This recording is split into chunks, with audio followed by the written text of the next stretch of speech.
এখন খবর শুনবেন বাঁশের তলে হাগু দেওয়ার খবর। বাঁশের তলে যারা যারা হাগু দিবেন জুড়ে পাত দিতে পারিবেন না, এর কারণ গর্ভবতী মশারার বাচ্চা নষ্ট হয়ে যায়। গর্ভবতী বাচ্চারা যদি বাচ্চা নষ্ট হয়ে যায় তাইলে ওরা আর বাচ্চা দিবে না, নিষেধ করে দিয়েছে। এই কারণে বিভাগ বিবেচনা করে আমাদের পশ্চিম বল্লা গ্রামের দলাই কাকার পুত এনুস কাকা একটা আইন পাশ করেছে। সেই আইনে বলা হয়েছে আউডাল্লা বগাজান থানায় মামলা করা হবে যদি কেউ জুড়ে পাত দেয়।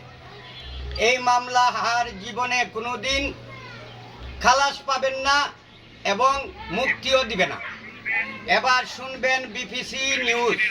ওয়াচিং সুনাই কুসকুয়া দিন কুয়া কিসকুয়া দিন রসুনের কুয়া কিসকুয়া দিল হাওয়ারা পেঁয়াজ নাই গড় লবণ দিয়া বাজার খাইয়ালারে পোলাপুরি হুটকি দিয়া বর্তা।